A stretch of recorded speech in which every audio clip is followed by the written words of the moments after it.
me tell you guys a story. Once upon a time, there was let's call it a state. It was an area about here, all ruled by a group of people referred to as the Zhao, and as such, the name of this state was also Zhao. Now, this might seem pretty strange to us, kind of like calling the United States Obama, because that's the last name of the guy in charge. But keep in mind, this area might not have originally had any common identity besides that they were all ruled by the Zhao dynasty. They probably spoke different languages and had different cultures, but we can't really know that for sure because they didn't write anything down. The only people who wrote stuff down were the rich, educated elites, which is to say the Zhao themselves, who definitely did share a common language and culture. Somewhat annoyingly, they didn't have a real name for their language besides just the proper way to speak. Now, there was a geographical term I should probably mention, zhongguo. This term was sometimes used to describe this country, region, place, but all it meant was central state. Or possibly central states, because this language doesn't require you to specify whether things are singular or plural. But the point is, zhongguo was never a precise word. It was always just a kind of vague geographical description. It was a common assumption at the time that the center of the world was maximally civilized, and that the further away you got from it, the less civilized the people were. So zhongguo literally meant the middle realm, but implied the most civilized realm. It's kind of like how in the US we sometimes call the president the leader of the free world. Do any of us actually have any idea what is and isn't part of the free world? Definitely the US, probably the rest of NATO, and maybe allies of the US in general? Is Mexico part of the free world?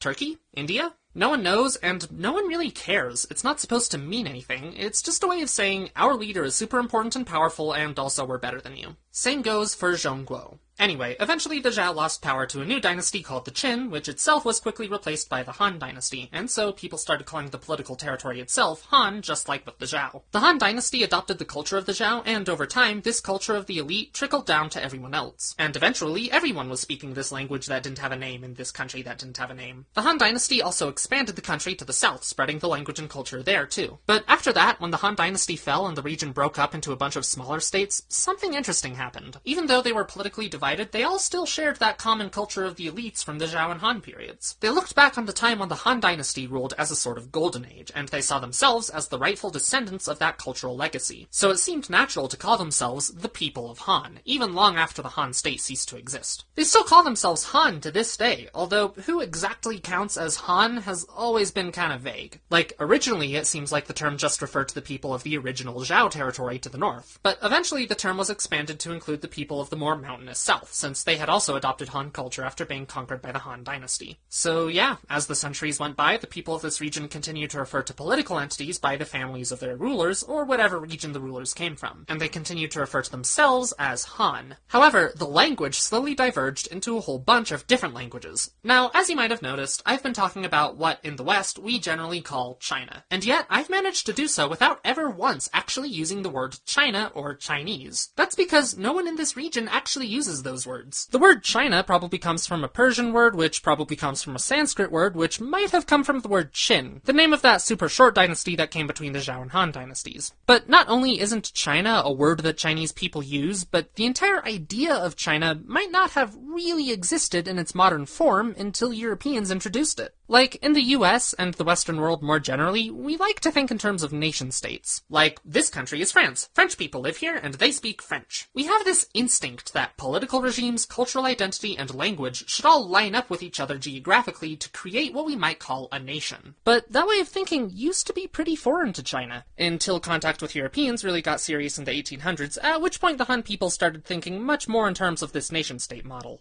Well, at least, I think. Okay, look, talking about a single person's sense of identity and group membership can be really complicated. Talking about that, but generalized for a large population, is extremely tricky. Talking about that, but over the course of 2,000 years, is simply beyond the scope of this video. But, from where I'm sitting, it looks an awful lot like the European nation-state concept, at the very least, substantially influenced the way Chinese people think about themselves. Before, they were Han people who lived in the Qing state, which happened to include Zhongguo, and who spoke a whole bunch of different languages descended from Middle Chinese. But with more and more contact with Europeans, they started thinking in terms of China, Zhongguo, Chinese people, the Han, and the Chinese language, for which they coined a whole new term, Hanyu. Literally, just Han language. Which doesn't really make any sense, because the Han people haven't spoken a single mutually intelligible language in hundreds of years. As far as I can tell, the phrase Hanyu basically refers to any of the languages the Han people speak, which is less of a language and more of a language family. Only one of these modern languages is officially actually used by the government of China, and that's the one that evolved in the capital, Beijing. A century ago, this language was called Guanhua, or the language of the officials. But somewhat hilariously, today the official name for it is Putonghua, or common language. Like, in the 1950s, after the Communist Party took over, there were calls to use a different official language, because Guanhua was too bourgeoisie or whatever. But they couldn't agree on what exactly to replace it with, so they just slapped a new proletariat-y label on it and hoped no one would notice. In English, we call it Mandarin, because the Malay word for government official was Mantri, and the Chinese were calling it the language of government officials, so we just kind of started using that, by translating it into Malay first, I guess? I'm honestly not really sure what happened here. But yeah, it's not like the idea of a nation-state was perfect to begin with, but it's an especially awkward fit on China. A big thing I didn't mention was how there are currently 2 different countries claiming the title of Zhongguo, and there's also some city-states which are kind of sort of part of the country, but not really. But plenty of other people have made videos about that, so I'm gonna stop here.